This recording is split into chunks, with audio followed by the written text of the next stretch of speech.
Sean todos muy bienvenidos a una transmisión más del Instituto Vida para Todos. Tema general: Gálatas, el único evangelio, el evangelio de Cristo. Mensaje número 20. La palabra profética y los falsos maestros. Lectura de la Biblia.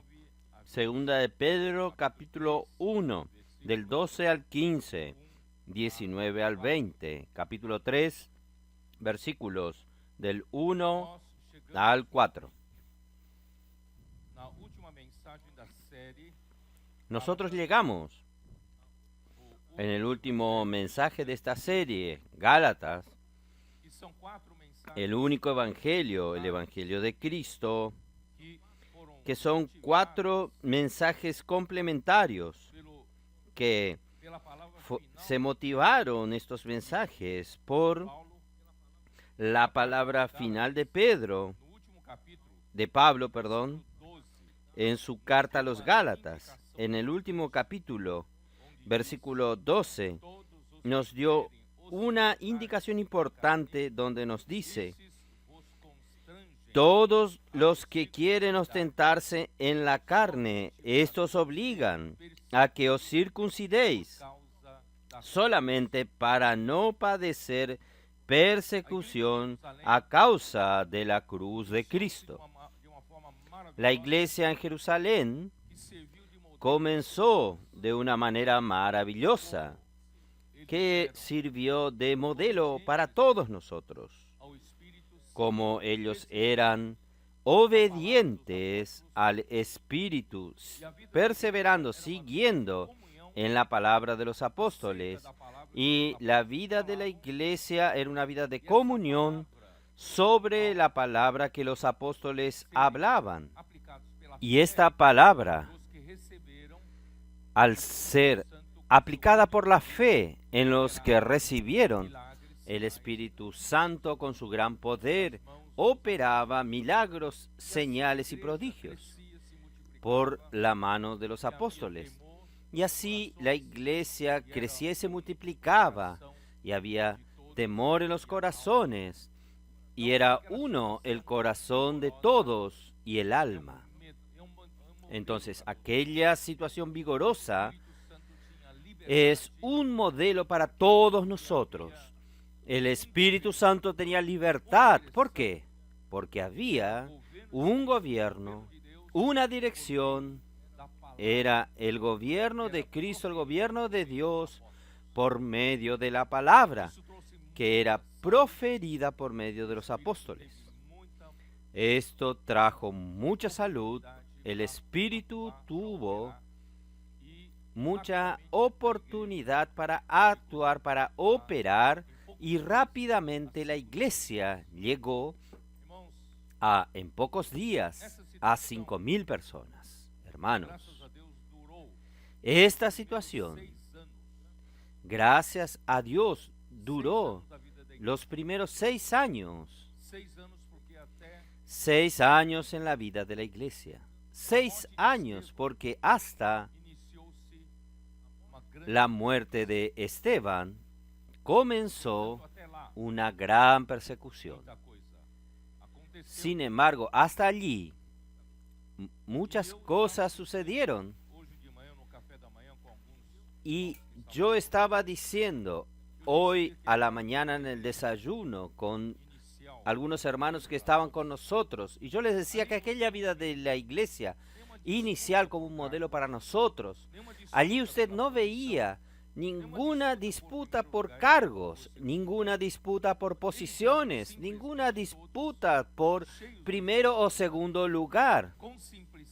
Ellos eran simplemente todos llenos del Espíritu Santo, con simplicidad, obedientes a la verdad, a la palabra del Señor, y allí cada uno funcionaba como un miembro del cuerpo de Cristo.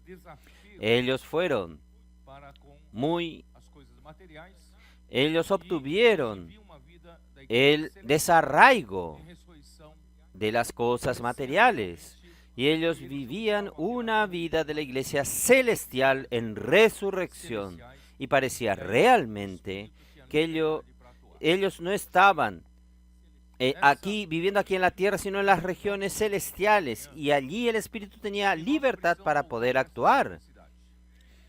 Decían entonces hoy a la mañana los hermanos que nosotros necesitamos volver a esta simplicidad. Hasta le dije a los hermanos que estaban allí en el desayuno, eran los principales líderes de la región. Yo le dije a los hermanos, vamos a olvidarnos nuestra posición en la iglesia. Vamos a olvidarnos que somos hermanos responsables, somos cooperadores, somos líderes de esto, líderes de aquello. Hermanos, cada vez que nosotros formamos una estructura de poder, nosotros terminamos acomodándonos, terminamos perdiendo la simplicidad y el Espíritu Santo deja de tener libertad para actuar en nosotros, para operar milagros entre nosotros. Hermanos, vamos a continuar simples. Cuando los discípulos disputaban quién era el mayor en el reino de los cielos, nuestro Señor Jesús, Él llamó a un niño y lo colocó en medio de ellos y les dijo, si ustedes no se tornan como este niño, ustedes no podrán entrar en el reino de los cielos. ¿Por qué? Porque el hombre, en su viejo hombre, en su razonamiento natural, tiene una tendencia de búsqueda por el poder, búsqueda por tener una estructura de poder.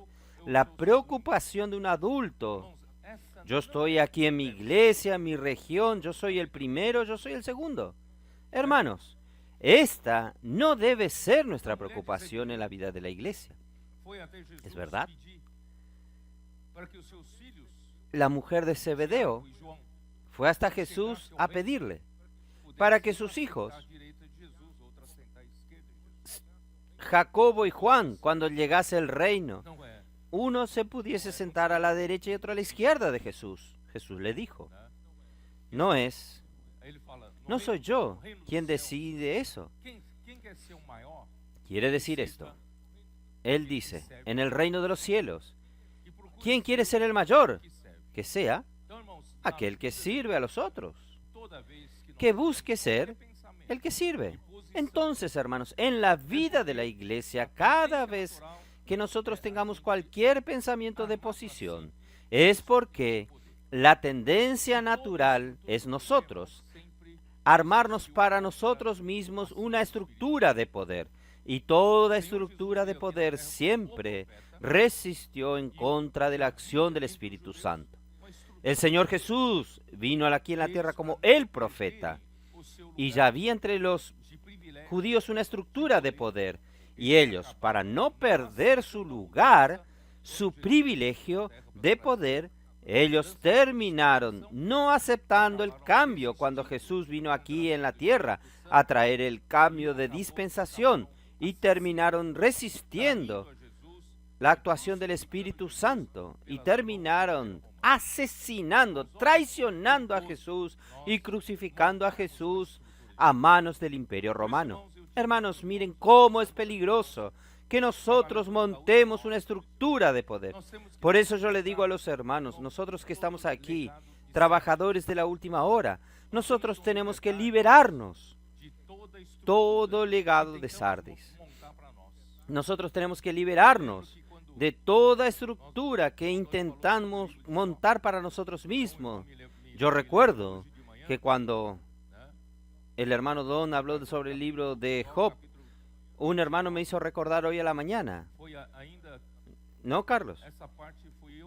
Job, capítulo 29, fue aún esta parte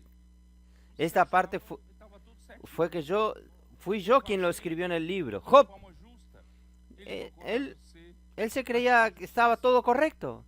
Él hacía todo de una manera justa. Él buscaba él practicar la justicia. Solo que cuando Dios tocó su comodidad, su estructura de poder, ahí él comenzó a reclamar. Él lloró. ¿Por qué Dios está haciendo con esto conmigo? Dios es injusto. ¿Por qué? Porque Dios conmovió su nido. Usted tiene una tendencia en montar su nido, sea en su casa, sea en la iglesia o sea en la obra del Señor. Nosotros siempre queremos montar nuestro nido y nuestro nido nos trae confort y comodidad. Allí yo tengo mis privilegios, allí yo hago mi voluntad, allí yo tengo mi pequeño reino. Hermanos, Dios quiere destruir estos nidos. Él quiere gobernar nuestra vida.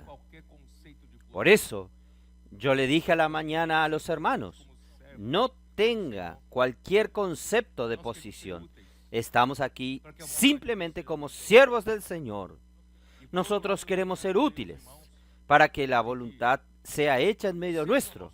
Y por otro lado, yo también ayudé a los hermanos de que sea nuestro servicio, sea nuestra vida de la iglesia, nuestra vida cristiana, hermanos, no monte una estructura para que usted pueda estar tranquilo y cómodo.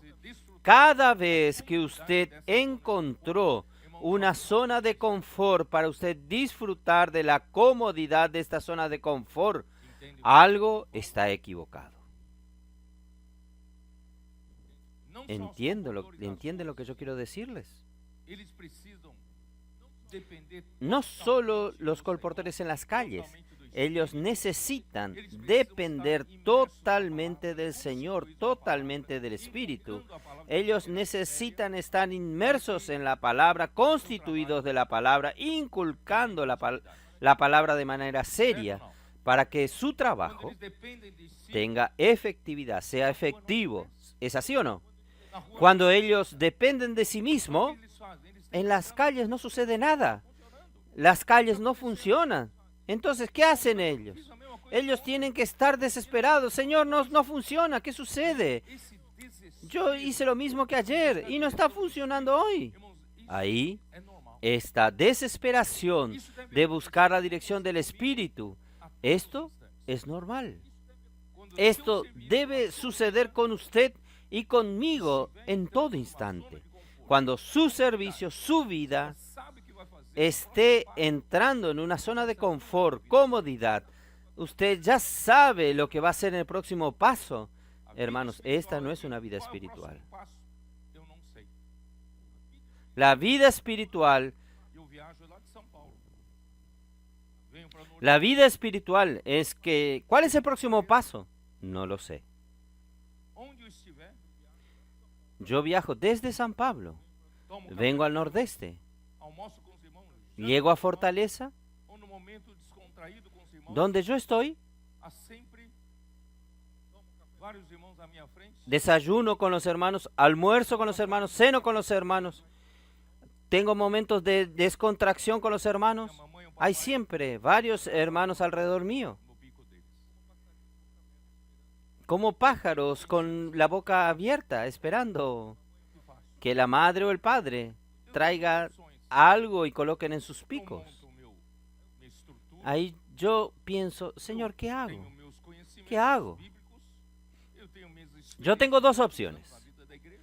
Yo monto mi estructura, yo tengo mis conocimientos bíblicos, yo tengo mis experiencias de tantos años en la vida de la iglesia. Yo puedo hablar de aquello que yo tengo en mi archivo. ¿Es verdad? Esto puede hasta agradar a algunos, recibir algunos aplausos, pero no tiene resultado, un resultado duradero, porque no viene del Espíritu, no viene del Señor. Entonces, estos hermanos que están alrededor mío esperando algo, me provocan desespero. Los hermanos me miran a mí y yo le miro a ellos. ¿Ustedes percibieron esto? Hermano Pedro, estamos esperando. Y yo digo, ¿qué voy a hablar? ¿Ustedes entienden? Tiene que tener este desespero. Tiene que ir hasta el Señor. Preguntarle al Señor, Señor, ¿qué es lo que tú quieres? Si su servicio está cómodo, está errado. Tiene que tener desespero. ¿Cuál es el próximo paso? Usted no debe ni saberlo. Usted tiene que pedirle al Señor. Pero ya estoy acostumbrado a hacer reunión. Entonces usted ya montó su estructura de poder. No necesita más del Señor. ¿Entienden? Entonces tenemos que vivir desesperado buscando la dirección del Espíritu por la palabra en todo momento. Por eso, hermanos, nosotros estamos en la última era. Juan 3 dijo Jesús a Nicodemo, como él dice, es necesario nacer de nuevo. Porque Nicodemos quería hacer las cosas excepcionales que Jesús hacía, porque él no conseguía hacerlo. Él dijo entonces, en verdad te digo que, versículo 5, quien no nace del agua y del Espíritu no puede entrar en el reino de Dios. Lo que es nacido de la carne, carne es. Lo que es nacido del Espíritu, Espíritu es. No te admire que yo te diga que es necesario nacer de nuevo. Hermanos, nosotros tenemos que entender que hoy estamos en otro reino, en otra esfera. Nosotros no estamos más en el reino de este mundo. Nosotros estamos en el reino de los cielos. Es por eso que Él murió y resucitó, para darnos esta vida nueva y introducirnos en otro reino. Y este otro reino es el reino de los cielos. Yo solo entro en este reino con un nuevo nacimiento, gracias a Dios. ¿Quién aquí nació de nuevo?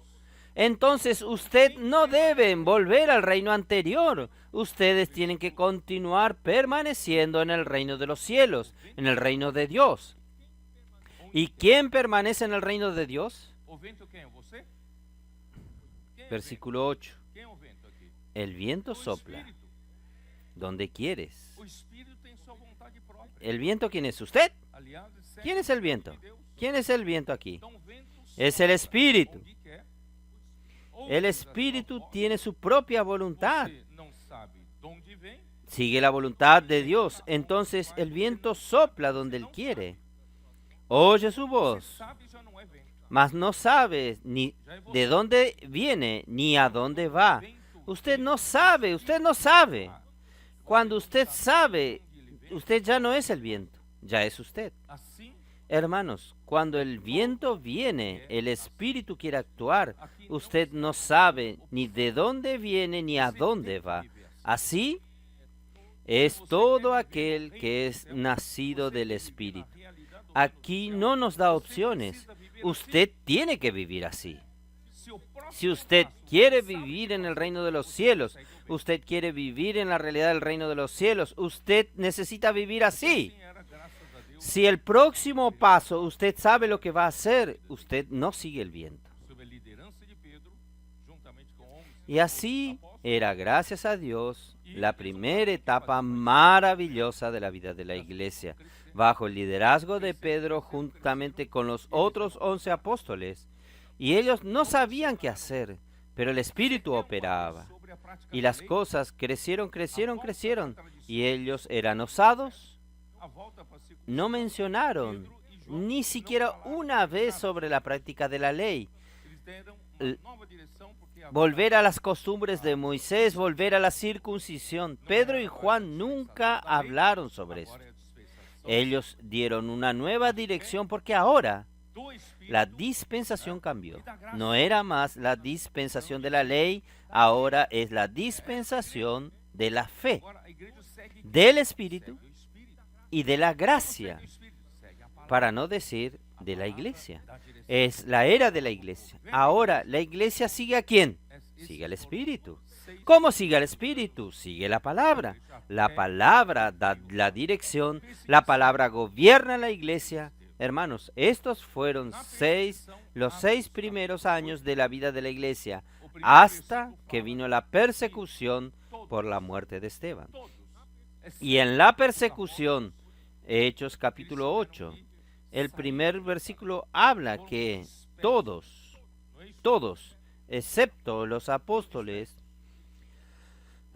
ellos tuvieron que salir de Jerusalén, fueron dispersados, esparcidos. Fueron esparcidos. ¿Ustedes vieron esto o no? Capítulo 8, versículo 1. Y Saulo, en aquel día hubo una gran persecución contra la iglesia que estaba en Jerusalén, y todos fueron esparcidos por la tierra de Judea, salvo los apóstoles. ¿Usted sabe lo que quiere decir todos? De repente vino una persecución aquí en el nordeste. Todos tuvieron que huir de sus casas. Todos. Usted ya se imaginó el trauma que es, el impacto que había causado a la iglesia. Todos tuvieron que huir. Y después, por la persecución, varios fueron presos y otros muertos. Y en Hechos de los Apóstoles al comienzo no registra esto. Entonces fue traumático. ¿Y ahí qué sucede? La primera impresión de que el liderazgo de Pedro era muy radical. Él provocó a las autoridades de los judíos, hablando tan fuerte contra ellos, hablándoles que colocaron sobre sus hombros el asesinato de Jesús. Y él hablaba en nombre de Jesús. Hermanos, realmente de aquí en adelante, nosotros no somos más protagonistas. Nuestra cabeza, Cristo, es el protagonista. Nosotros somos testigos de Él. Nosotros somos miembros del cuerpo de Cristo. Entonces, hermanos, todo lo que hacemos en el nombre de Jesús. En el nombre de Jesús. Cuando usted hace las cosas en el nombre de Jesús, las cosas suceden. ¿Por qué? Porque nosotros usamos la autoridad de la cabeza. La autoridad de la cabeza no está sujeta a las cosas de la tierra. Está en las regiones celestiales, sobre todo principado y toda potestad. Por eso la iglesia tenía esta autoridad. Pero después de la persecución, la presión sobre el liderazgo de Pedro fue muy grande. Y ahí, de a poco, este liderazgo fue debilitándose. ¿Cuándo? Ya en el capítulo 9 de Hechos de los Apóstoles relata la conversión de Saulo, que era un perseguidor de la iglesia, y de repente el Señor, en el camino a Damasco, él se convierte. ¿Qué iba a hacer él a Damasco? Él pidió autorización de los principales sacerdotes, una carta de autorización para arrestar a los cristianos en Damasco. ¿Y dónde está Damasco? Ya lejos, al norte de la región de Judea y de Samaria. Ya es otro país, Siria, Damasco. Entonces la persecución no fue solamente hasta Judea y Samaria, como la primera dispersión sucedió. Ellos tuvieron que huir más lejos. Pablo ya los perseguía a los cristianos hasta Damasco, y en el camino a Damasco él se convierte. ¿Está bien? Esto fue en el año 37. El comienzo de la iglesia en Jerusalén el día de Pentecostés sucedió en el año 29. En el año 37 ya son 8 años después, es verdad. 8 años después. Si pueden, hasta pueden colocar el gráfico de la línea del tiempo que yo hice. Y Saulo, se convirtió en el año 37. Él mismo relata en su primer capítulo de Gálatas que 3 años después de su conversión, él fue por primera vez hasta Jerusalén para encontrarse con Pedro. Aquí está. Vamos a ver.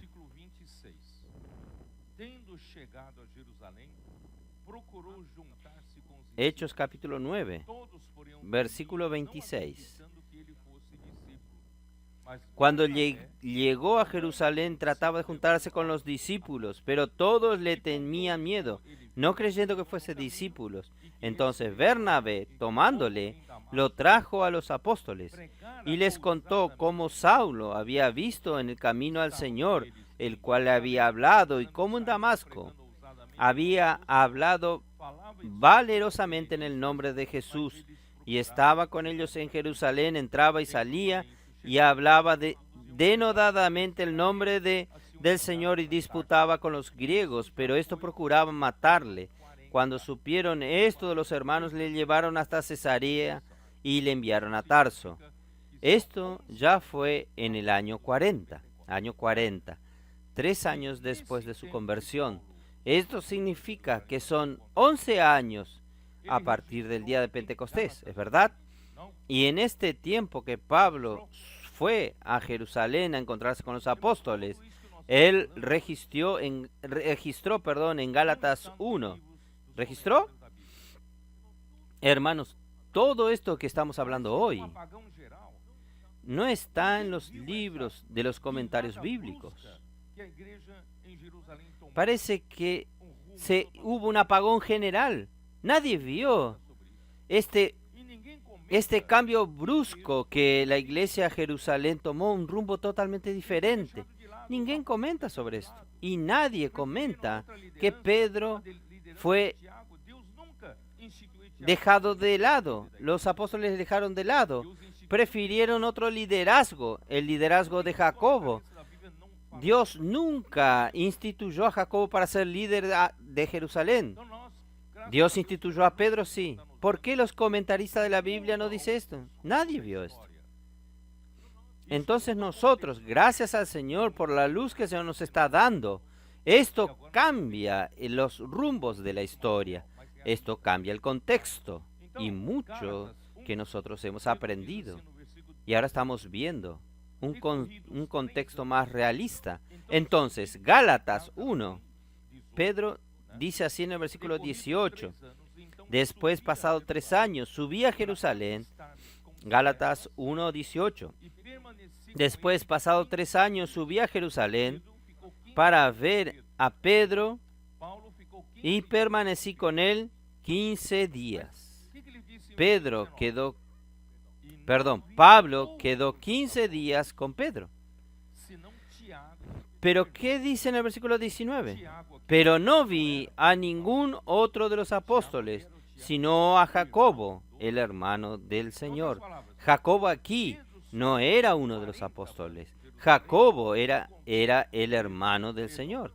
En otras palabras, cuando Pablo subió en el año 40 a Jerusalén, se encontró con Pablo se encontró con Pedro y no encontró a nadie más aparte a Pedro y a los apóstoles. Pero él menciona que se encontró con Jacobo. Quiere decir esto, que en el año 40, Jacobo ya estaba siendo colocado en el liderazgo de la iglesia en Jerusalén. ¿Ustedes perciben esto? La sutileza. Ustedes consiguen percibir entre líneas aquí. Entonces, esto ya es en el año 40. Por eso que en el año 50, que sucedió aquella reunión fatídica de Hechos capítulo 15, y en aquella reunión Pedro ya estaba frágil. Él era acusado por los de Jerusalén que él lideró a la iglesia muy radicalmente y debían aliviar un poco la presión de los judíos en contra de la iglesia, volviendo a la práctica de la ley. Por eso que surgieron los que eran de la circuncisión en medio de los hermanos de la iglesia en Jerusalén. Y Jacobo fue levantado en un plano principal, el líder principal. ¿Por qué puedo decir esto? En Hechos capítulo 15, quien concluyó esta charla fue Jacobo. Después que Pablo dio testimonio, después que Pedro dio su parecer, y Jacobo entonces finaliza. Aquí dice, versículo 13 de Hechos 15, y cuando ellos callaron, Jacobo respondió diciendo, varones hermanos, oídme. Yo voy a concluir esto. Ahí yo voy a terminar aquí en el versículo 19, por lo cual yo juzgo que no se, este es mi parecer y esta opinión es la opinión final. Yo soy el líder principal, por lo cual yo juzgo que no se inquiete a los gentiles que se convierten a Dios, sino que escribirle. Quiere decir, él dio una serie de ordenanza para los creyentes gentiles que habían sido recibidos en la iglesia por el Señor. Y estas fueron sus ordenanzas, que se aparten de las contaminaciones de los ídolos, de las fornicaciones, de ahogados y de sangre. Hermanos, esto es cosas del Viejo Testamento. El Señor Jesús nunca dio estas ordenanzas a la iglesia en la nueva dispensación. No quiere decir que estas cosas no son buenas para tener cuidado, no quiere decir esto, pero no estamos más en la era de la ley. No es más, no toque esto, no hagas aquello. No es más en la etapa de la ley. Ahora, hermanos, es en la etapa de la fe. ¿Está bien? Porque Moisés desde tiempos antiguos tiene en cada ciudad quien los predica en las sinagogas, donde es leído cada día de reposo. Él estaba apaciguando a los de la circuncisión. No se preocupe que la iglesia va a continuar oyendo la ley de Moisés, porque en cada ciudad, en aquella región, había sinagogas que se leían la ley de Moisés. Quiere decir, él fue muy político, diplomático, conciliador, conciliando las dos partes. Y ahí, hermanos, ¿cuál fue el resultado de esto? Entonces, Hechos 15 sucedió alrededor del año 50. Si quieren proyectar la línea del tiempo para que los hermanos sepan dónde está localizado, Hechos 15, y es alrededor, ustedes ven aquí Hechos 15, alrededor del año 50, ¿se puede ver ahí? En el año 50. Y allí ya estaba definida el liderazgo principal de Jacobo. Ahí la iglesia en Jerusalén, el liderazgo de Pedro, ya fue debilitada y fragilizada. ¿Es verdad?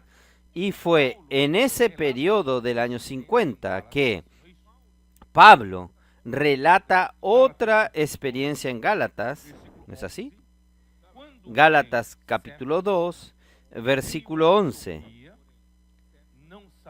Pero cuando Pedro vino a Antioquía, no sabemos exactamente el tiempo, pero para mí es alrededor de aquellos años, alrededor del año 50, alrededor de ese año.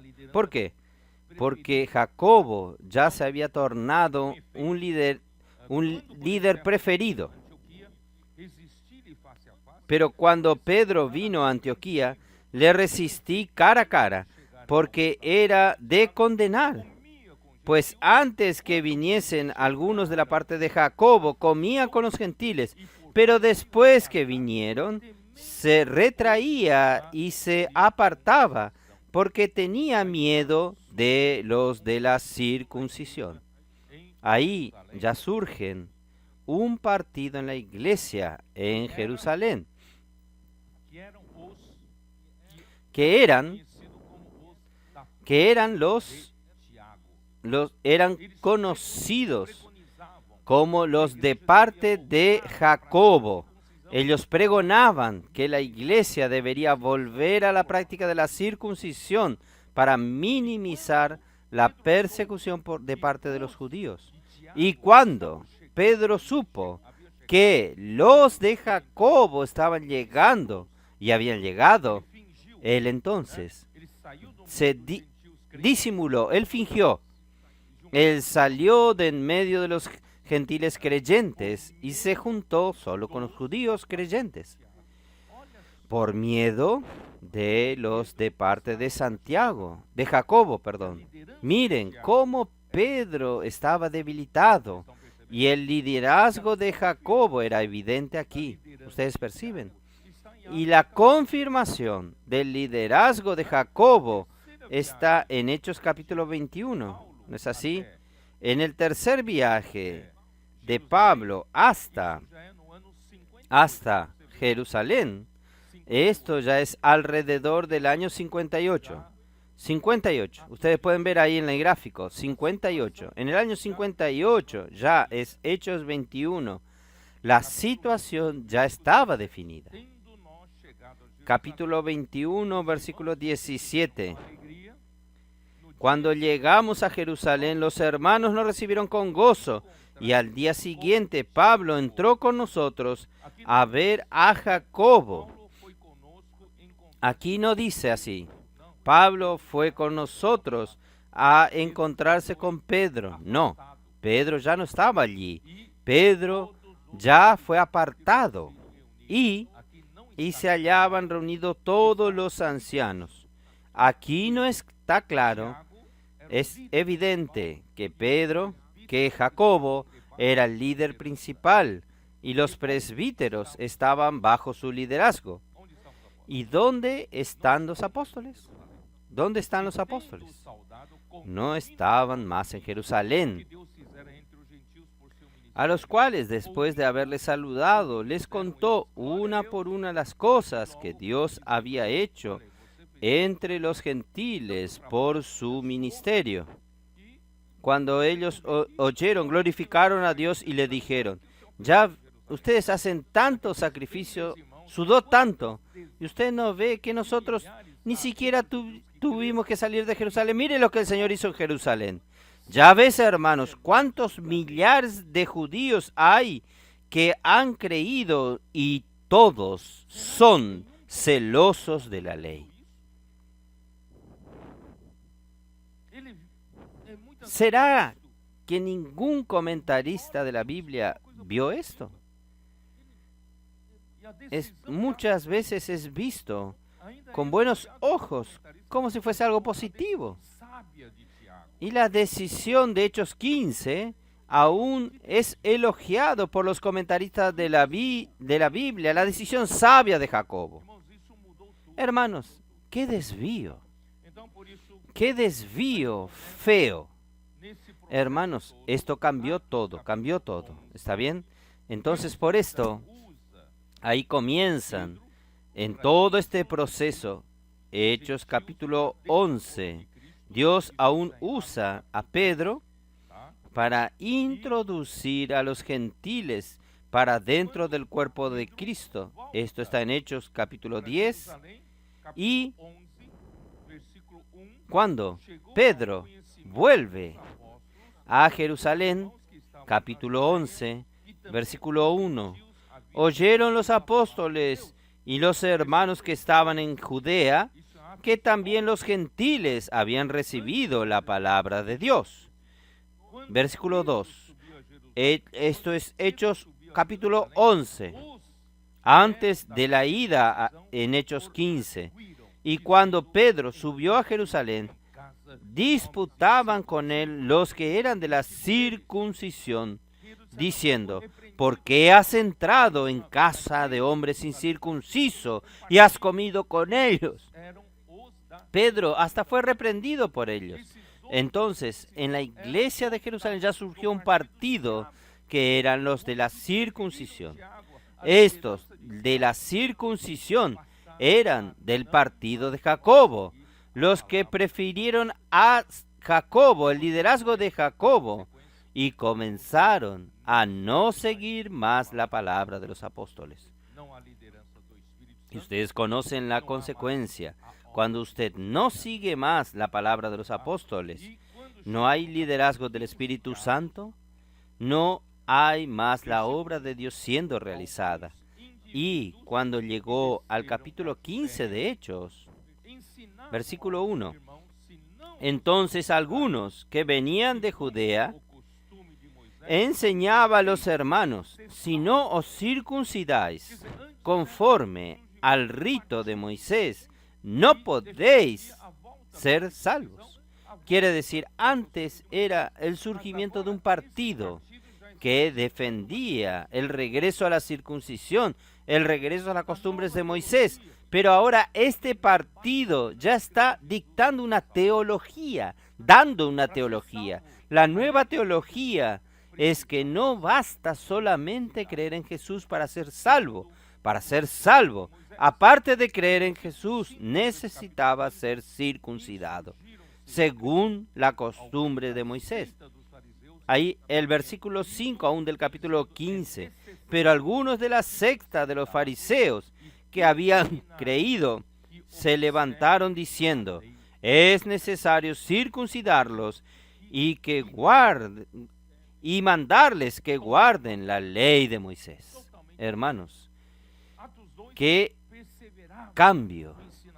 Tomaron otra dirección totalmente diferente. Hechos 2 perseveraban en la enseñanza de los apóstoles, en la comunión y el partimiento del pan y las oraciones, y aquello maravilloso que sucede después. Y ahora no, volvieron por causa de la persecución, volvieron a la práctica de la ley, volvieron a pregonar la necesidad de la circuncisión y el cumplimiento de la ley de Moisés.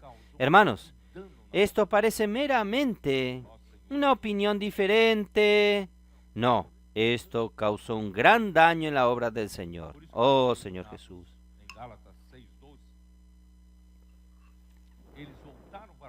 Por eso que yo hablé en Gálatas 6:12.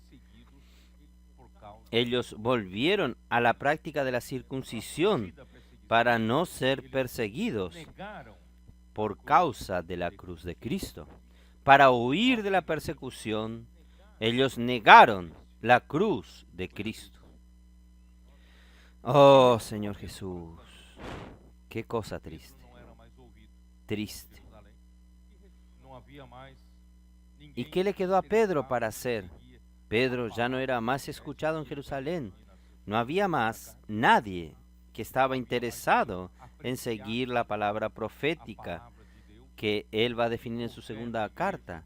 No había más quien apreciase la palabra de Dios, que gobierna la iglesia. La iglesia entonces siguió la dirección de Jacobo. Hermanos, por eso, después de Hechos 15, no vemos en el libro de Hechos de los Apóstoles el registro del nombre Pedro. ¿Para dónde fue Pedro? Si usted va a buscar, hermano, en la historia, poco se sabe el paradero de Pedro, dónde él fue. Poco se sabe de esto. La Iglesia Católica insiste que él fue a Roma, porque él se tornó el primer papa. Nadie sabe dónde él fue. Entonces, lo único que sabemos después de Hechos 15 es su primer carta. Su primer carta, vamos a ver, su primer carta. Primera de Pedro. Primera de Pedro fue escrito alrededor del año 64. ¿Él escribió a quién? Él fue el líder principal que Dios estableció en Hechos 1. ¿Fue así o no? Y de repente, él fue desechado, él fue apartado. Nadie quería oír más porque creyeron que el liderazgo de él era muy radical y trajo todo aquel sufrimiento, persecución a la iglesia. Vamos a volver a la ley y nosotros no vamos a ser más perseguidos. Y así, hermanos, ¿qué le quedaba a Pedro hacer en Jerusalén? Nada. ¿Qué podía hacer?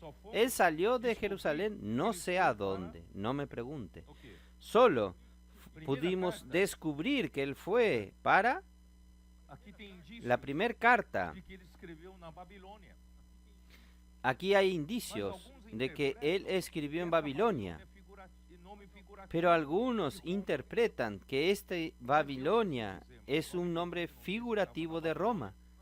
Pero yo no sé decirles, no me pregunte si estaba en Babilonia, estaba en Roma, pero él no estaba en Jerusalén. Si él estaba fuera, él no debería, como un líder principal de Jerusalén, no debería escribir a la iglesia en Jerusalén. Él no escribió la carta para la iglesia en Jerusalén porque los de Jerusalén no querían oír más la palabra de la enseñanza de los apóstoles. Siguieron a Jacobo y volvieron a la práctica de la ley. Entonces, ¿quiénes eran los receptores de esta carta, de la primera carta de Pedro? Por eso, yo usé al final del último mensaje, yo dije que son esto, en el capítulo 1, versículo 1 de Pedro. Pedro, apóstol de Jesucristo. Hermanos, Pedro no negó. Él habla firmemente. Yo soy apóstol de Jesucristo. Jacobo no puede decir eso. Este Jacobo que me refiero es el hermano de Jesús, no es Jacobo el apóstol. Jacobo el apóstol fue muerto por Herodes. Pedro, apóstol de Jesucristo. Yo soy apóstol de Jesucristo. Yo voy a escribir ¿a quién? A los expatriados de la dispersión en el Ponto, Galacia, Capadocia, Asia y Bitinia. ¿Por qué forasteros, expatriados? Porque ellos eran extranjeros. Ellos huyeron para allí en la dispersión. Esta dispersión posiblemente se refiere a aquella dispersión por la persecución, la gran persecución contra la iglesia en Jerusalén en Hechos capítulo 8. Ellos fueron dispersos a Judea, Samaria. Entonces, hermanos, vamos a mostrarles aquel mapa que yo les mostré en el otro mensaje, en el mensaje 19. Hechos 8. Vino la gran persecución contra la iglesia en Jerusalén y todos fueron dispersados para Judea. Judea es una provincia con varias ciudades y fueron dispersados a Samaria, más al norte. Es otra provincia romana. Y más arriba de Samaria está Galilea. Sobre Galilea sería Siria. Y la capital de Siria es Damasco, donde Pablo, para perseguir a los cristianos, él pidió autorización de los sacerdotes y fue hasta Damasco. ¿Qué quiere decir esto? La persecución no solo sucedió en Judea y Samaria, en Galilea, y llegó hasta Siria. Entonces, estos que fueron dispersados tuvieron que huir aún más al norte. Ellos huyeron entonces ¿para dónde? Huyeron a Capadocia, Galacia, Asia, Bitinia y el Ponto. Y Pablo les escribía a estos que eran de Jerusalén, que perseveraban en la enseñanza de los apóstoles, pero por causa de la dispersión, hermanos, esta palabra dispersión es muy conocida entre los gentiles, entre los judíos, que la palabra es diáspora. Usted ya debe haber oído esto. Diáspora de los judíos, la dispersión de los judíos. Entonces, estos extranjeros, forasteros de la dispersión, se refiere a los judíos que estaban en la iglesia en Jerusalén, que fueron dispersos y llegaron hasta esta región de Capadocia, Galacia, Asia, Bitinia y el Ponto. Y sin hablar que en el día de Pentecostés, capítulo 2 de Hechos, algunos que estaban pasando aquellos días la fiesta en Jerusalén, algunos vinieron de esta región, del Ponto, de Bitinia de Capadocia, de esta región de Galacia, de Asia Menor.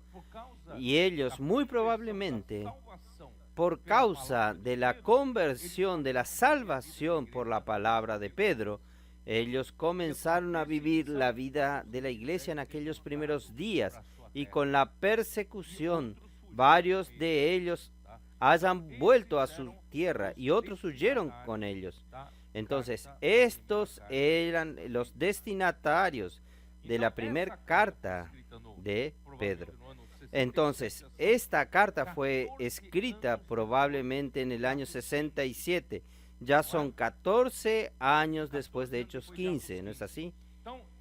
14 años después de Hechos 15. Entonces ya era la iglesia, el contenido, cuando quedó evidente la opción por el liderazgo de Jacobo. Y el contenido de Primera de Pedro no menciona nada con relación a la práctica de la ley. ¿Usted consigue ver algo en la primera carta de Pedro sobre el regreso a la práctica de la ley? Nada, no, nada. Entonces, Pedro no sufrió la influencia del judaísmo ni de los judaizantes, ¿está bien? ¿Qué dice en el versículo 2? Capítulo 1, versículo 2. Elegido según la presencia de Dios Padre en santificación del Espíritu, para obedecer y ser rociados con la sangre de Jesucristo, gracia y paz os sean multiplicados. Él habla para los elegidos, los escogidos, elegidos según la presencia de Dios Padre, que estaban en santificación del Espíritu, para obedecer. ¿Obedecer a qué? ¿Obediencia a qué? Obediencia a la palabra. Obediencia a Cristo. Obediencia a esta nueva dirección, a la dispensación de la fe. Hermanos, en la historia de la dispensación de la fe hay obediencia. Obediencia por fe. Nosotros aquí, ¿por qué estamos recibiendo tanta bendición? Es por causa de la obediencia por fe. ¿Es verdad? Entonces, hermanos, aquí nos muestra, y aún, rociados con la sangre de Jesucristo. Aquí habla claramente sobre la sangre, la muerte de Jesucristo. No pregona el judaísmo, no pregona la circuncisión, ni la práctica de la ley. Gracia y paz os sean multiplicadas. Ahí él sigue en los versículos 3 y 4. Bendito el Dios y Padre de nuestro Señor Jesucristo, que según su grande misericordia nos hizo renacer para una esperanza viva. La ley nunca podría habernos dado una vida nueva. Por la ley, hermanos, nosotros no tenemos ni ninguna esperanza de ser justificado, mucho menos una viva esperanza. Pero la viva esperanza viene mediante la regeneración, un nuevo nacimiento. El nuevo nacimiento, hermanos, nos dio una viva esperanza. Y esta viva esperanza es mediante la resurrección de Jesucristo de los muertos. Hermanos, Pedro continúa insistiendo en la muerte y la resurrección de Cristo, y nos trajo una viva esperanza. Hermanos, es esto que nosotros necesitamos. No podemos negar todo lo que Cristo hizo, la obra de la cruz, para una herencia incorruptible, incontaminada e inmarcesible, reservada en los cielos para vosotros, que sois guardados por el poder de Dios mediante la fe. Somos guardados por el poder de Dios mediante la fe. Estamos en la dispensación de la fe para la salvación, para manifestarse en los posteriores tiempos. Esta es nuestra esperanza, hermanos. Vamos a recibir nosotros la salvación completa, nuestro espíritu regenerado. Nuestro cuerpo será transfigurado en la venida de Jesús. Y hoy nosotros, ¿en qué etapa estamos? en la etapa de la salvación del alma. Nuestra alma está siendo transformada, nuestra alma está siendo santificada por la palabra que es la verdad. La palabra de Dios es la verdad. Yo leí ayer Juan 17, 17. Santifícalos en tu verdad, tu palabra es la verdad, en lo cual vosotros os alegráis, aunque ahora, por un poco de tiempo, si es necesario, tengáis que ser afligidos por diversas pruebas. Hermanos, para que sometida a prueba vuestra fe, mucho más preciosa que el oro, el cual, aunque perecedero, se prueba con fuego, se hallada en alabanza, gloria y honra cuando sea manifestado Jesucristo. Versículo 9, obteniendo el fin de vuestra fe, que es la salvación de vuestras almas. Hermanos, entramos en una nueva dispensación. Los judíos salieron de la dispensación de la ley y esta nueva dispensación tiene un objetivo final. ¿Cuál es el objetivo final? La salvación del alma. Y ayer yo usé Efesios capítulo 1 para mostrarles a ustedes este trabajo interno que Dios está haciendo en nuestra alma. Es la salvación del alma. Y esta salvación del alma, hermanos, implica en algunos sufrimientos, implica pruebas. Así como el oro perecedero necesita ser tratado por el fuego, mucho más esta fe que nosotros recibimos para que ella tenga un valor cada vez mayor. ¿Por qué el valor de la fe varía? ¿Por qué? De acuerdo a su pureza, ¿no es así? Entonces Dios necesita remover toda impureza en nuestra alma para que el valor de la fe sea elevada. Entonces, este es el objetivo de todo, es la salvación de nuestra fe. Y esta fe, esta salvación fue profetizada ya por todos los profetas del Antiguo Testamento, solo que no fue claro que no era para ellos. Tenían que esperar la venida de Cristo y tenían que esperar los sufrimientos de Cristo y las glorias. Aquí vamos a ver el versículo 11. Escudriñando qué personas y qué tiempo indicaban el Espíritu de Cristo que estaba en ellos,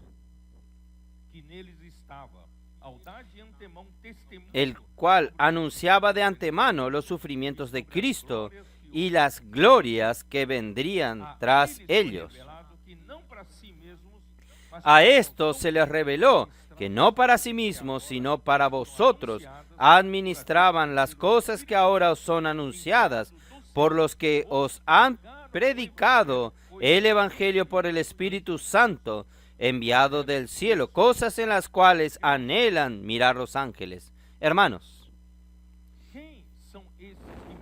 ¿quiénes son estos que ministraron esta salvación? Predicaron a ellos. Estaba refiriéndose a que los predicaron el Evangelio. ¿Quién les predicó el Evangelio a estos judíos que creyeron en el Señor a partir del día de Pentecostés? Los apóstoles. ¿Quién predicó estas palabras? Pedro predicó estas palabras. Entonces, aquí Pedro vuelve a mostrarles, no podemos salir de esta línea, de la línea de la palabra. Ahí en el versículo 13 y 14, como hijos de obediencia. ¿Por qué llama a estos dispersos de hijos de obediencia? Porque ellos no siguieron a Jacobo. Ellos no siguieron la degradación de la iglesia en Jerusalén. Ellos eran hijos de obedientes, obedientes a la palabra.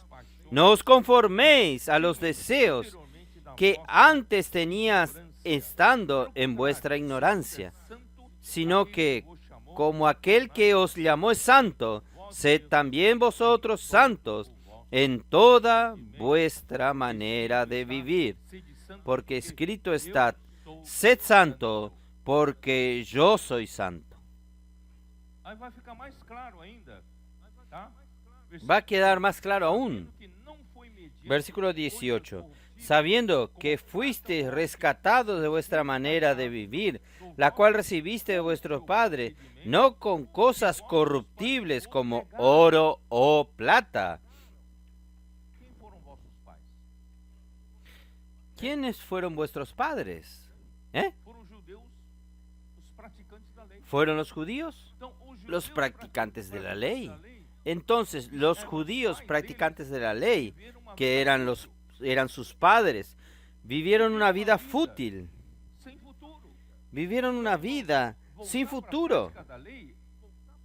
Volver a la práctica de la ley, hermanos, van a volver a que usted viva en aquella manera vieja de vivir. Y Dios está queriendo sacarlo a usted de esa vieja manera de vivir. Primero rescatándolo a usted por la preciosa sangre de Cristo. Versículo 19. Sino con la sangre preciosa de Cristo, como de un cordero sin mancha y sin contaminación. Oh Señor Jesús, ya destinado desde antes de la fundación del mundo, pero manifestado en los postreros tiempos por amor de vosotros, y mediante del cual creéis en Dios, quien le resucitó de los muertos y le ha dado gloria, para que vuestra fe y esperanza sea en Dios, no en la práctica de la ley. ¿Ustedes perciben que Pedro tenía claridad de todo esto? Ahí, versículo 22. Habiendo purificado vuestras almas por la obediencia a la verdad. Hermanos, gracias a Dios, nuestra alma está siendo purificada por la obediencia a la verdad.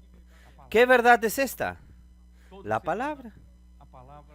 Cada semana, la palabra en que nosotros hacemos inmersión, nosotros nos sumergimos en esta palabra, nosotros inculcamos la palabra de Dios en nuestro corazón, nuestra alma está siendo purificada. Estamos recibiendo la purificación, la santificación por medio de la purificación del agua por la palabra. Es esto que Dios está haciendo. Pero los judíos creyentes de Jerusalén salieron de esta línea. Ellos siguieron la ley, siguieron la vieja manera de vida de sus padres. Oh Señor Jesús, ahí Pedro dice, siendo renacido no de simiente corruptible, sino de incorruptible por la palabra de Dios que vive y permanece para siempre. Oh Señor Jesús, solamente esta palabra es capaz de transformar nuestra alma. Solamente esta palabra es capaz de hacernos vivir una vida de la iglesia en un amor fraternal no fingido. Solamente esta vida es capaz de hacernos amar de corazón unos a los otros ardientemente. En la práctica de la ley, nosotros nos mordemos y nos devoramos unos a los otros. Nos quedamos criticando y condenando uno al otro, pero la práctica de la dispensación de la fe, en la obediencia a la verdad, nosotros producimos el amor fraternal verdadero entre nosotros. Quiere decir, todo viene por la palabra, la cual es viva y permanente. Entonces, hermanos, no tengo tiempo. Imagínense que yo tenga que hablar todo este capítulo 1 de Pedro. Yo solo quise mostrarles a ustedes, hermanos, Pedro estaba en la línea correcta. Usted se imagina si la iglesia en Jerusalén, en la segunda etapa, continuase perseverando en la enseñanza de los apóstoles, ellos no serían saludables. Ellos estarían haciendo la voluntad de Dios, continuaba prosperando en medio de ellos. Pero no, ellos volvieron a la práctica de la ley, todos eran celosos de la ley y la obra de Dios paró. Y ahora, en segunda de Pedro, que es donde yo quiero hablar más claramente, segunda de Pedro nos deja claro lo que Pedro realmente quería hablar. Yo voy a decirles algo a ustedes, hermanos. Todos los comentarios que nosotros recibimos de los libros de consulta, tanto de primera como de segunda de Pedro, hermanos, por causa de esta falta del paño de fondo, claro que el Señor está revelándonos de esta historia que sucedió con la iglesia en Jerusalén, hermanos, nadie consiguió explicar claramente primera y segunda de Pedro. Leer, pero no entiende lo que Pedro está hablando. Pero ahora, con este contexto, nosotros comenzamos a entender, ¿es verdad? Entonces, segunda de Pedro, vamos rápidamente. Segunda de Pedro ya fue escrito alrededor del año 67. Hermanos, algunos dicen, por la tradición, que fue escrita en Roma, porque Pedro fue perseguido por el emperador Nerón y fue martirizado también en el año 67. Y en el año 67 también fue alrededor de aquel tiempo que Pablo fue martirizado también por la persecución del imperio romano por el emperador Nerón. Y también Pedro fue perseguido y murió después. No sabemos exactamente qué tiempo después, pero murió después de haber escrito Segunda de Pedro. Cuando él escribió Segunda de Pedro, los destinatarios de la carta son los mismos. Eran los mismos, ¿no es así? Eran aquellos que, por la persecución de la iglesia en Jerusalén, por la muerte de Esteban, huyeron. Entonces, ¿para quién Pedro destina esta carta? Versículo 1. Simón Pedro, siervo y apóstol de Jesucristo, a los que habéis alcanzado por la justicia de nuestro Dios y Salvador Jesucristo, una fe igualmente preciosa que la nuestra. Hermanos, en la dispensación de la fe, coloca a todos en iguales condiciones. En la dispensación de la ley, algunos eran más conocedores de la ley, eran más cultos, más estudiosos, y otros más iletrados. Entonces, en la dispensación de la ley, hermanos, ellos entran en situaciones desiguales. Algunos ya tienen ventaja. Por eso que Pablo dice, yo estudiaba a los pies de Gamaliel y yo tenía ventaja de los demás de mi edad. Yo sobresalía sobre ellos. ¿Por qué, hermanos? En la dispensación de la ley depende de su capacidad, depende de su estudio, depende de su conocimiento que usted adquirió. Pero en la dispensación de la fe coloca a todos en iguales condiciones. Yo no hice facultad, no terminé ni la enseñanza fundamental, pero el Señor coloca a usted en iguales condiciones a los que con nosotros han obtenido una fe igualmente preciosa que la nuestra. Todos tienen el mismo punto de partida. Todos nosotros recibimos el nuevo nacimiento. La sangre de Jesús nos redimió de nuestros pecados y Dios nos regeneró, ¿no es así? Nos dio un nuevo nacimiento, obtuvimos una nueva vida y esta nueva vida nos dio ¿qué? Una tierra igualmente preciosa con mis hermanos. Todos nosotros tomamos el punto de partida igual. Por eso, hermanos, la fe, ella no es solo para una élite. La fe es para todos.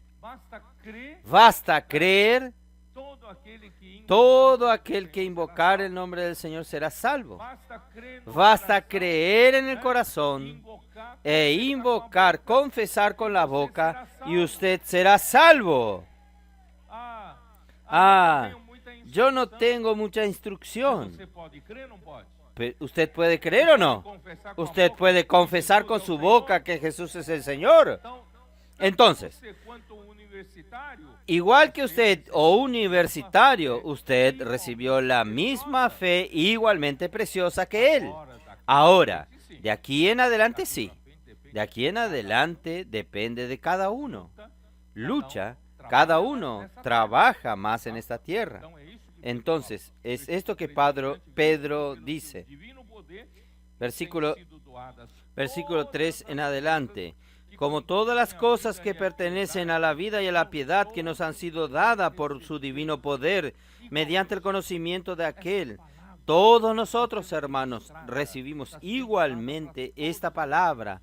Está siendo ministrada está siendo dada para todos igualmente. Ahora, depende de cómo usted trabaja sobre esta palabra. La palabra profética que viene toda la semana para usted, el folleto de la inmersión, viene a usted, hasta aquellos que dicen, yo no tuve oportunidad, yo soy analfabeto. Pero muchos analfabetos, hermanos, están solo por el oír. Ellos están memorizando más que yo. La inmersión y el grito de guerra. ¿Cuántos niños que no fueron alfabetizadas aún saben de memoria tantos gritos de guerra que yo no sé? ¿No es así? Entonces, hermanos, de aquí en adelante depende de cada uno. Por eso yo he hablado a las iglesias. No esté ahí, allí, pobrecito, nosotros somos pobrecitos, una ciudad hay poca gente, poca fuerza, pero usted tiene una fe igualmente preciosa a la de todos. Esta misma palabra está siendo dada para iglesias grandes y para iglesias pequeñas. Esta misma palabra dispensada puede traer por la fe el poder del Espíritu Santo. Este poder del Espíritu Santo puede actuar en la iglesia grande, también actúa en la iglesia pequeña, ¿entienden? Entonces, nadie se haga de pobrecito de aquí en adelante.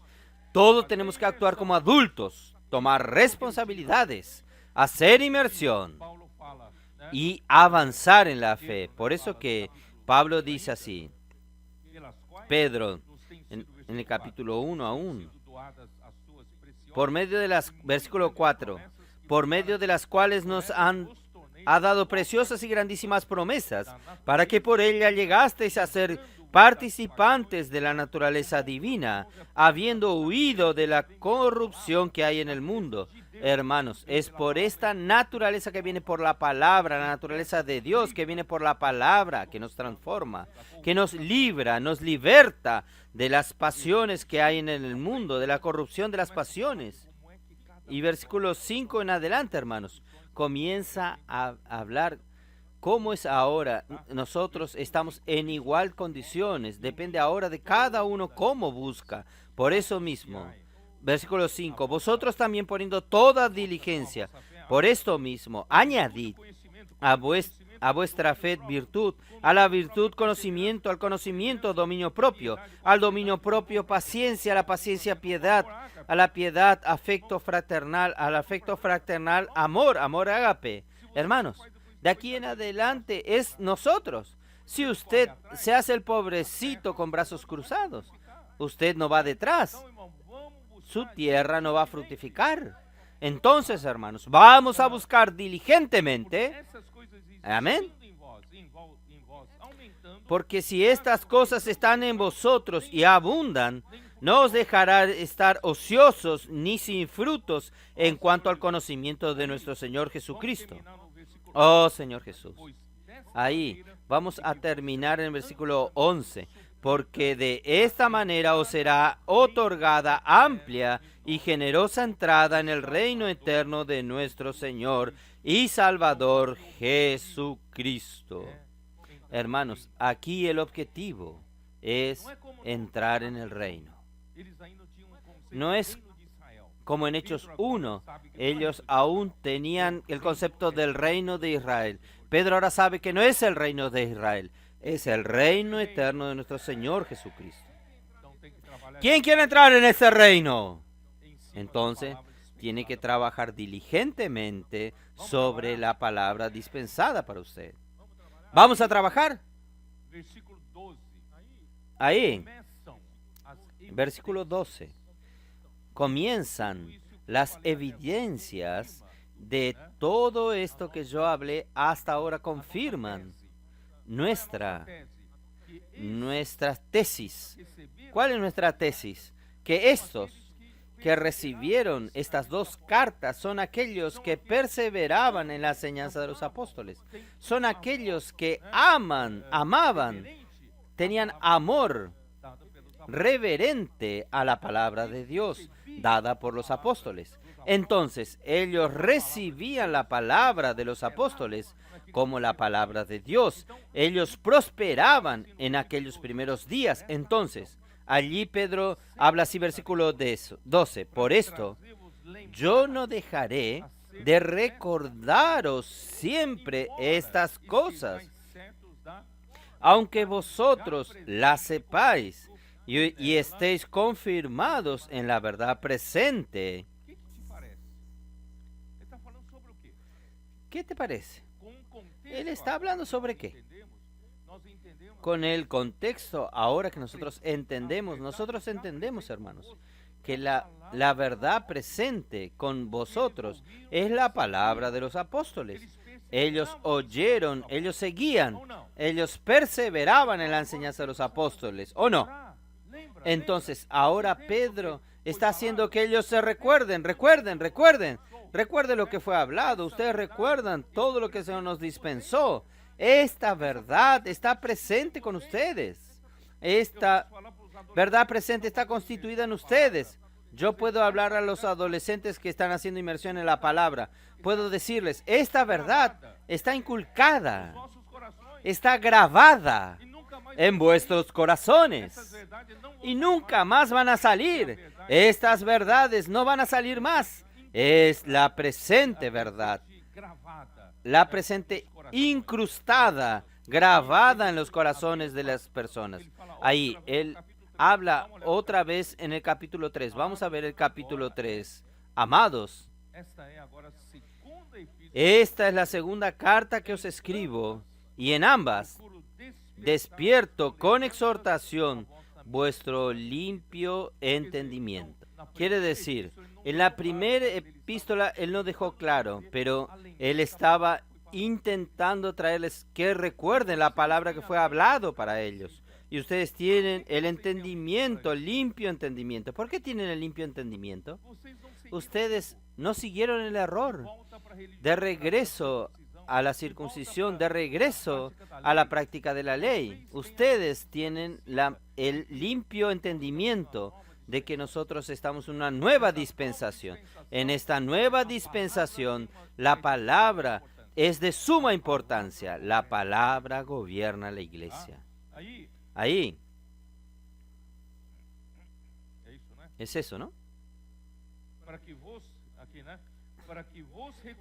Para que tengáis memoria de las palabras que antes han sido dichas por los santos profetas y del mandamiento del Señor y Salvador, dado por vuestros apóstoles. ¿Quién eran vuestros apóstoles? ¿Quién eran los apóstoles aquí? Los destinatarios de la carta. Era Pedro y los otros apóstoles. ¿Ustedes entienden? Entonces Pedro estaba hablando con aquellos que perseveraban en la palabra. Ellos disfrutaron de la bonanza, de la prosperidad espiritual que esta palabra traía, y Pedro estaba haciendo recordarles de nuevo. Ahí, volviendo al capítulo 1,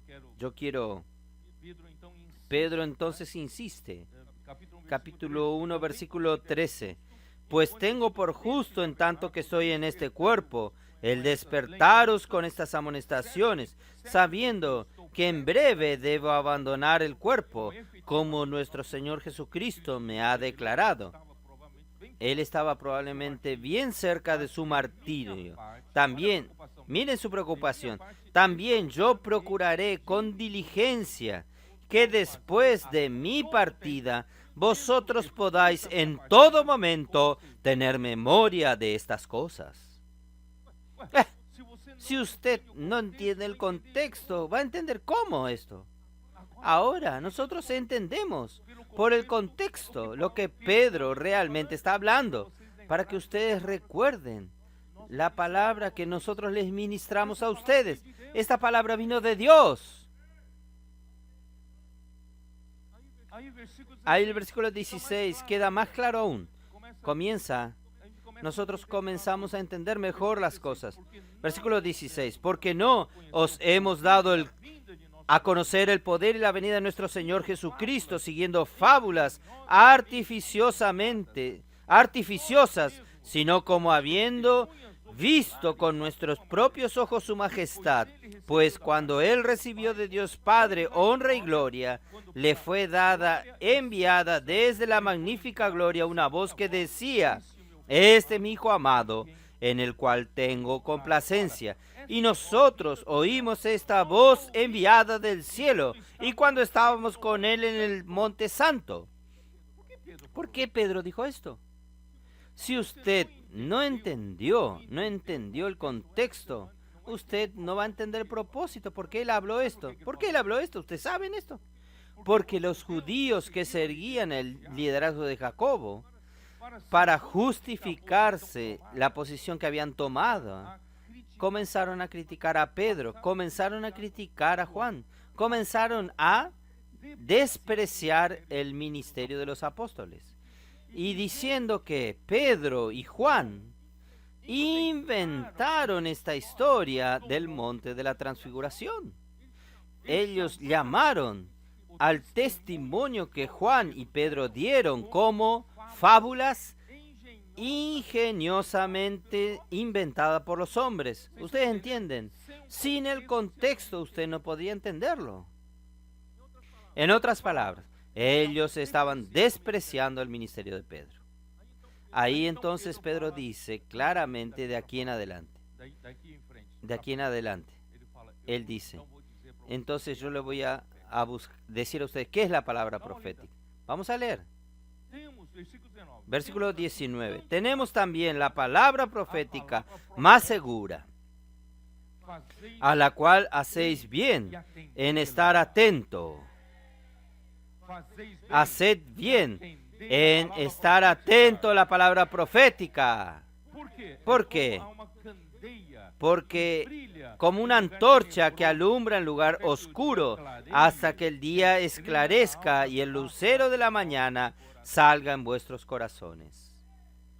La palabra profética, hermanos, es la única luz que la iglesia tiene en medio de la noche oscura. Es la única luz que nos da dirección. Y siguiendo esta palabra profética como la única luz que nosotros tenemos, hermanos, nosotros vamos a llegar al amanecer. ¿Y qué es el amanecer? Es la venida de nuestro Señor Jesucristo. Hermanos, no hay otra dirección que va a llegar allá. Por eso, hermanos, amen la palabra profética. La palabra profética. Entendiendo primero esto, que ninguna profecía de la Escritura es de interpretación privada. Hermanos, es esto que quiero decirles a ustedes, hermanos. Ningún profeta que habla verdaderamente la palabra de Dios, Dios habla por medio de él habla por sí mismo. Él viene, él da una explicación por su propia interpretación. Él viene a explicar a la Biblia, un buen maestro. Un profeta no tiene libertad de hacer esto. ¿Por qué? Porque jamás ninguna profecía fue dada por voluntad humana, sino que los santos hombres de Dios hablaron siendo inspirados por el Espíritu Santo. Por eso, hermanos, yo tengo mucho temor de profetizar aquí adelante, en ministrar la palabra. Hermanos, ninguna profecía fue dada por voluntad humana. Sin embargo, hombres santos hablaron de parte de Dios, inspirados por el Espíritu Santo. Estos que siguieron la dirección actual en Jerusalén, siguieron la ley, son todos celosos de la ley, hermanos, no tienen esta dirección, no tienen esta verdadera profecía, no tienen la palabra profética. Ahí, hermanos, para confirmar lo que yo les dije a ustedes, que ellos se burlaban de Pedro. ¿Dónde está? Déjenme ver. Siguiendo 2 Pedro 3, después que él habla en traer a memoria las cosas que hablé. Miren el versículo 3, capítulo 3, versículo 3. Sabiendo primero esto, que en los postreros días vendrán burladores andando según sus propias concupiscencias. Y diciendo, ¿qué decían? ¿Dónde está la promesa de su advenimiento? Porque desde el día en los que los padres durmieron, todas las cosas permanecen así, como desde el principio de la creación. Esto ignoran voluntariamente que en el tiempo antiguo fueron hechos por la palabra de Dios los cielos y la tierra, que provienen del agua y por el agua subsisten, por lo cual el mundo de entonces pereció anegado en agua. Pero los cielos y la tierra que existen ahora están reservados por la misma palabra, guardados para el fuego en el día del juicio y de la perdición de los hombres impíos. ¿Por qué yo quise leerles esto aquí? Es que los mismos que hablaron que Pedro y Juan, para despreciar, denegrir a Pedro y Juan, dijeron que Pedro y Juan inventaron fábulas ingeniosamente creadas por el hombre para hablar del monte de la transfiguración. Aquello no existió, aquello fue una fábula. Y también ellos dicen lo que Pedro y Juan hablan de la venida del Señor. También esto es falacia de ellos, es una falacia. ¿Dónde está esta promesa de la venida del Señor? Nosotros no vemos ninguna señal de la venida del Señor, ¿entienden? Entonces ellos menospreciaban, ellos se burlaban, escarnecían en contra de la palabra profética.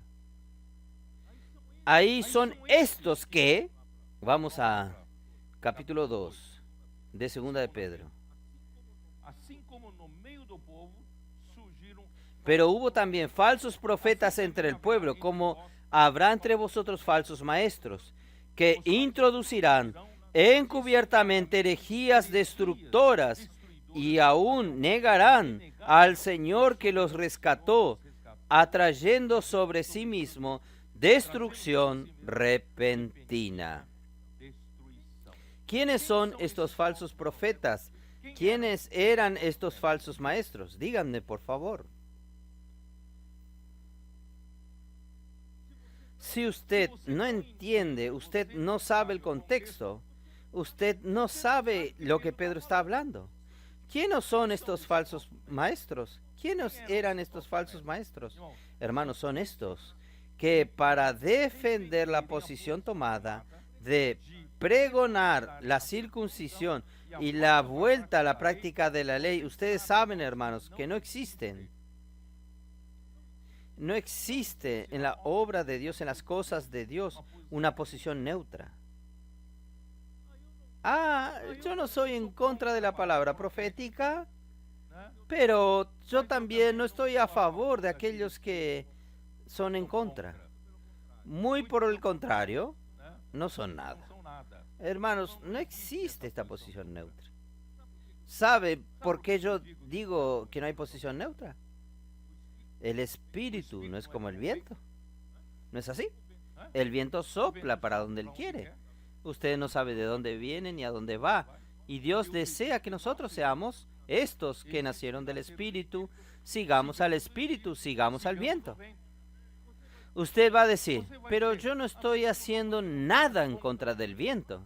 Pero el hecho de que usted esté parado, usted está resistiendo al viento.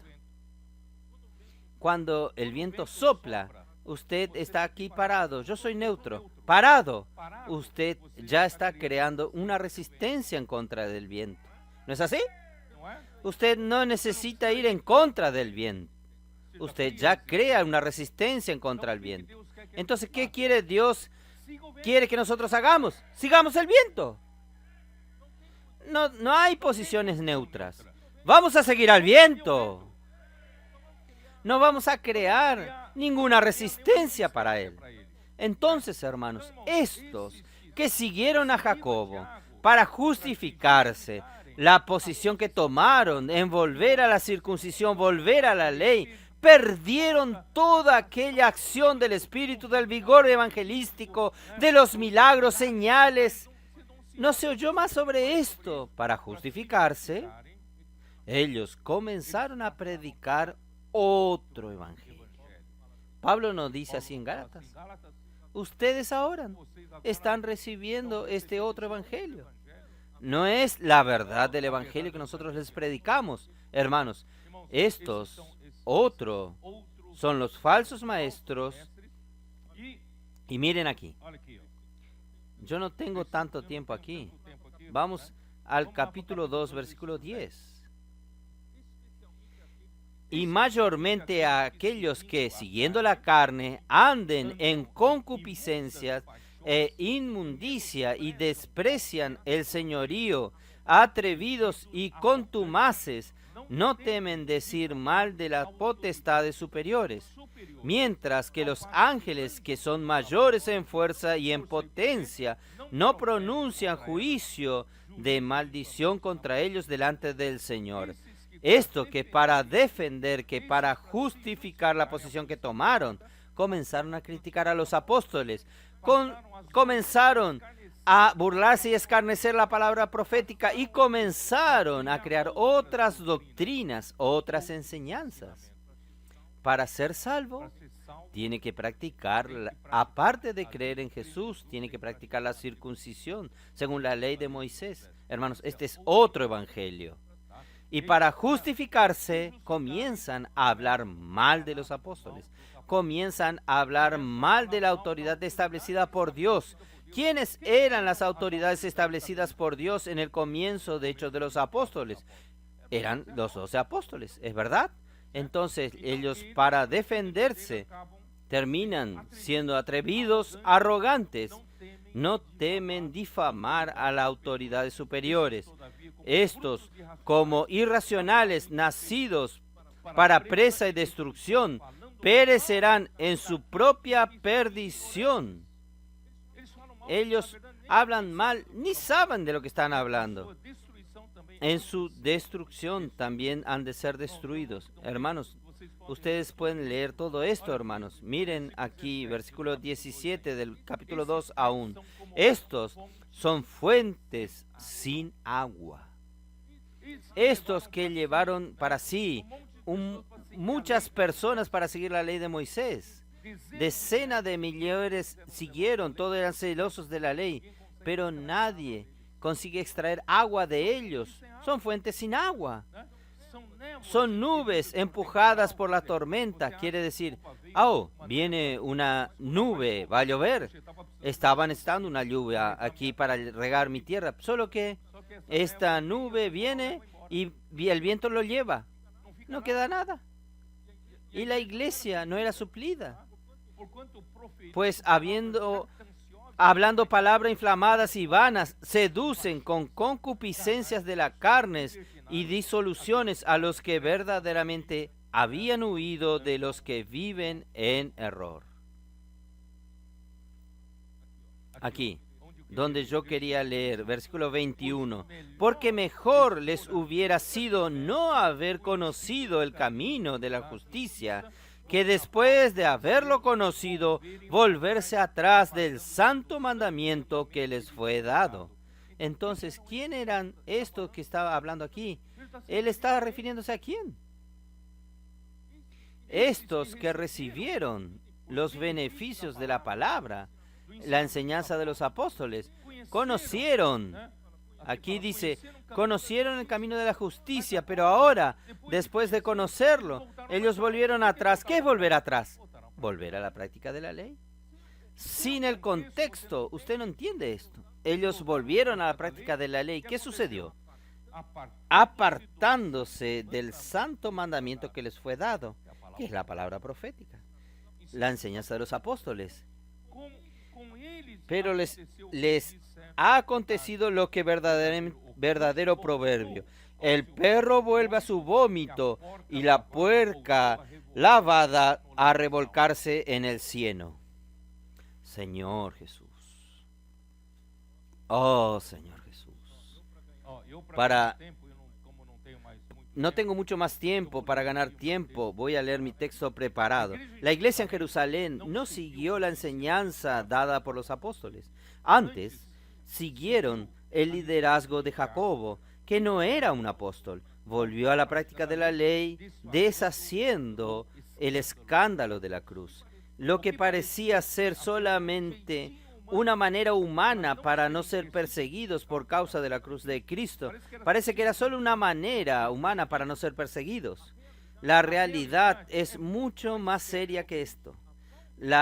El regreso a la circuncisión y a la práctica de la ley anulan la gracia de Dios. Esto está en Gálatas 2:21. Puede anotar. Anulan la gracia de Dios porque si la justicia es mediante la ley, Cristo murió en vano. ¿Por qué Cristo murió en la cruz? Murió en vano. Aparte de esto, lo más grave fue el abandono al liderazgo de los apóstoles. Y para justificarse de la posición que adoptaron, terminaron denigrando la imagen de los apóstoles y a despreciar la palabra que profetizaban. Esto es lo más serio, hermanos. No es solo que está correcto o está equivocado. Usted abandonó la palabra de los apóstoles, abandonó el hablar de Dios, usted abandonó el gobierno de Dios en la iglesia, la dirección que Dios da a la iglesia, usted comienza a denigrar la imagen de quien habla por Dios. Hermanos, usted termina, aparentemente, para defender su posición, usted termina causando gran perjuicio en la obra de Dios. Pedro no dejó dudas cuando afirmó que la palabra profética es una luz de la antorcha que brilla en lugar oscuro.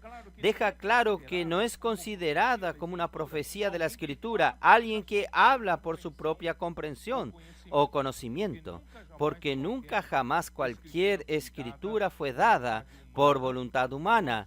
Hermanos, si una profecía es dada por la voluntad humana, el protagonista es quien habla. Hermanos, ningún profeta, él es protagonista. Él es un canal usado. Oh, Señor Jesús. Entonces, con base en esta definición, Pedro tiene base para afirmar que los que no reconocieron su apostolado y anduvieron descalificándolo a quien habla por Dios son los falsos profetas y falsos maestros que se introdujeron en la iglesia con herejías destruidoras, anulando el camino de la verdad. Entonces, hermanos, para esto mejor le hubiera sido nunca haber conocido lo que comenté recién.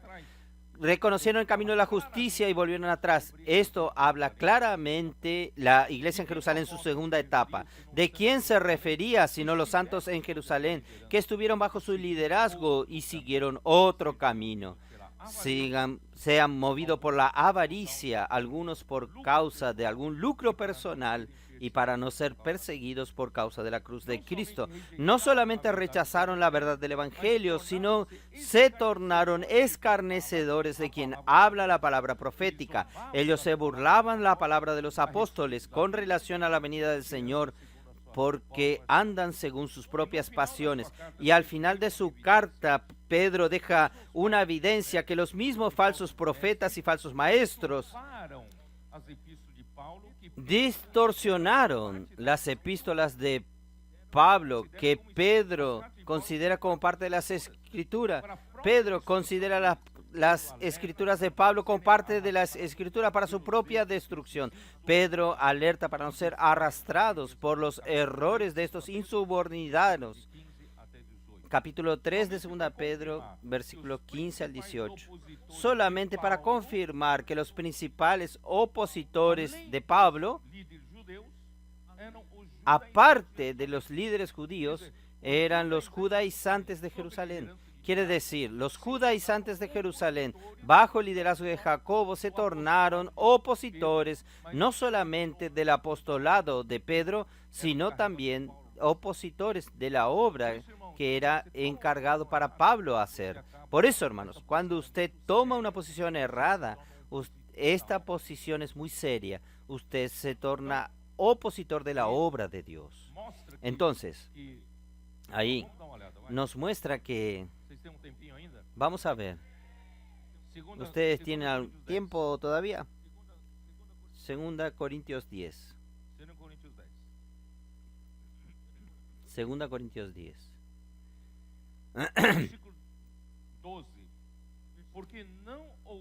Versículo 12. Porque no nos atrevemos a contarnos ni a compararnos con algunos que se alaban a sí mismos, pero ellos, midiéndose a sí mismos por por sí mismo y comparándose consigo mismo, no son juiciosos. Pablo habla de quién aquí. Ahora estoy hablando de Pablo, no Pedro. ¿De quién Pablo está hablando aquí? De estos mismos judaizantes. Por eso, hermanos, estos mismos judaizantes no solo perjudicaron el ministerio de Pedro, estaban perjudicando la obra del Señor que Pablo hacía. Y vamos al capítulo 11, versículo 4 y 5. Porque,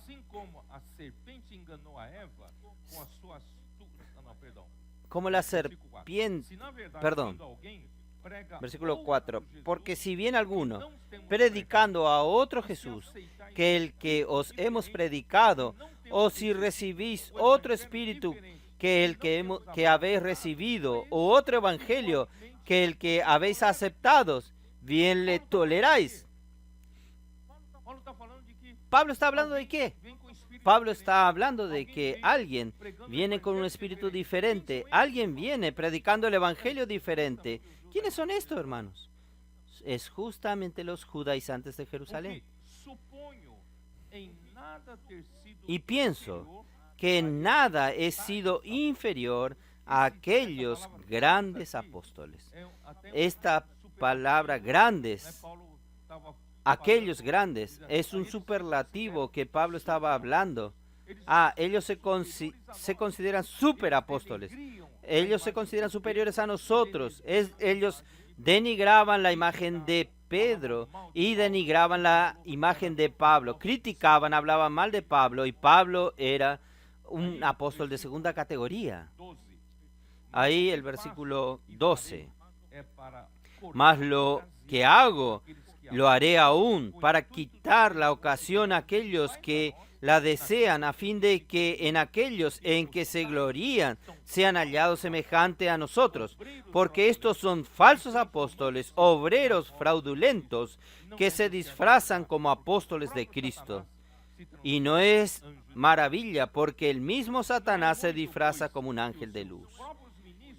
Así que no es extraño que si también sus ministros se disfrazan como ministros de justicia, cuyo fin será conforme a sus obras.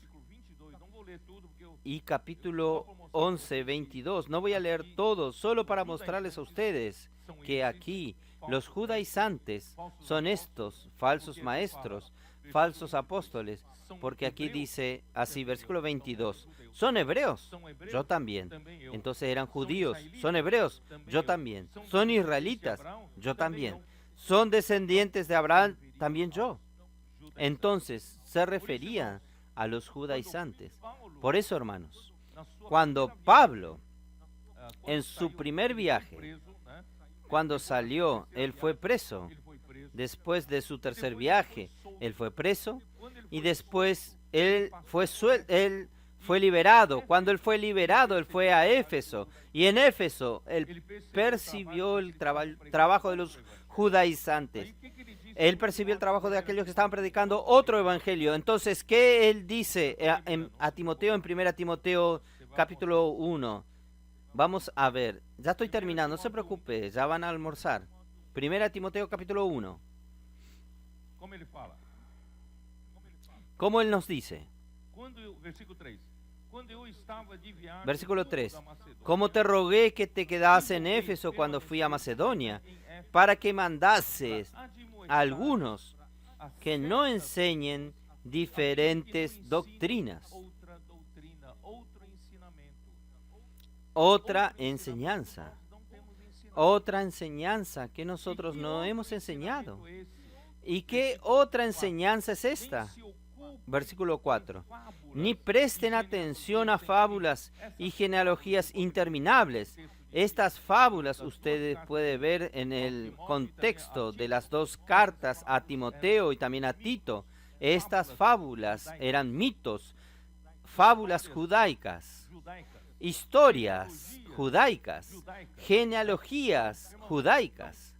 Entonces, hermanos, los judaizantes no tenían otro contenido en la palabra, no tienen revelación, hablan, y llegan un momento, hablan de los mitos, de las fábulas, del tiempo de Jefté, que el Señor hizo. Él se emparentó con esto, con aquello. Hermanos, son todo historias.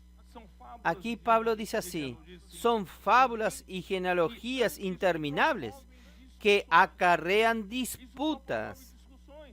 Esto solo promueve disputas, más bien que edificación de Dios, que es por la fe, de lo que es la economía de Dios en la fe. Yo diría de la obra de Dios en la fe.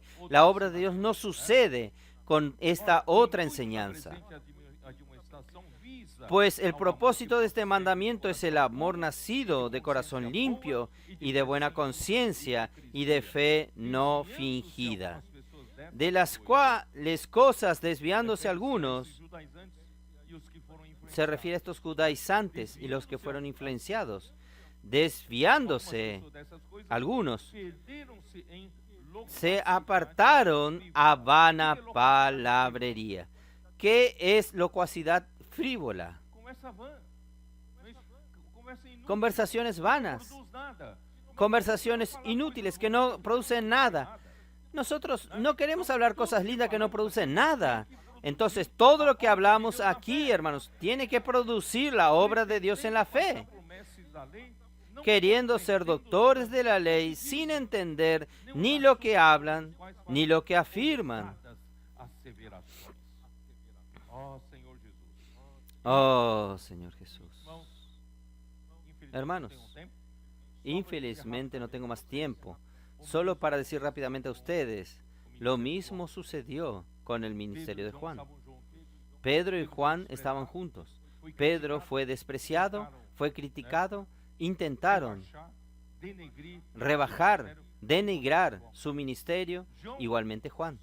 Juan, solo volvemos a conocerlo porque Juan es otros que no sabemos cuál fue su paradero, para dónde él fue, pero allá, en sus escritos, probablemente él escribió en Éfeso, estaba en Éfeso, y en todos sus escritos, no tengo cómo describirlo, hermanos.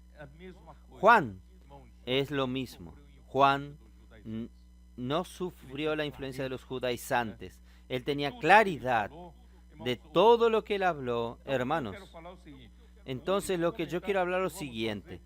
El único comentario que vamos a hacer con relación a la evidencia de su tercera carta, que había líderes en las iglesias como Diótrefes, que no aceptaban más el ministerio de Juan, porque tenían amor por la primacía en la iglesia. Ya, la lucha por la posición. Por eso que este mensaje comencé a hablar hablando sobre, vamos a dejar de lado nuestros conceptos sobre posiciones, nuestros conceptos. Nosotros que tenemos que quitar nuestro nido de aquí. Vamos a seguir al Espíritu. Y no solamente, estos no solamente no apoyaban a los misioneros enviados por Juan, no aceptaban los colportores y aún expulsaban a quien recibía, acogía a los misioneros. Lamentable por la dirección errada, tomada por la iglesia en Jerusalén, damnificó la obra de Dios. Hoy vemos la importancia de seguir la enseñanza de los apóstoles y la comunión en la palabra profética, la cual da dirección y trae el gobierno de Dios, dando libertad para que el Espíritu Santo trabaje con su poder y realizar la obra de Dios. Aquí termino mi palabra y yo espero, hermanos, que usted, con este nuevo contexto, usted entienda mejor la Biblia. De aquí en adelante, el libro de Hechos de los Apóstoles va a estar diferente. Y las 14 epístolas de Pablo, usted va a entender diferente también. Las epístolas de Pedro y de Juan, usted va a entender mejor de aquí en adelante. Amén. Jesús es el Señor. My name is Lloyd, and I'm a tour guide. So yesterday I had a great trend to meet grateful friend. We have a chance go to the tunnel, and on the way we have great experience together. And Rafael, he also very nice guy. He tell me about things about Jesus, and he told me about how great belief in Jesus, and I try to practice with him to say, "Oh la Lord, Jesus," and I got the feeling it looked like the light that I haven't ever experienced in my life. Yeah, and today we meet together for lunch, and he also saw me more things about the great things that the great belief to the Jesus that they can give for us. All right, I think very grateful that I can meet all of you, and I think that God give us the chance to meet here, and God also opened the door that the Christianity from Brazil that can connect with the missionaries in Vietnam as well. I would like a bridge to connect you and welcome you back here. Thank you so much.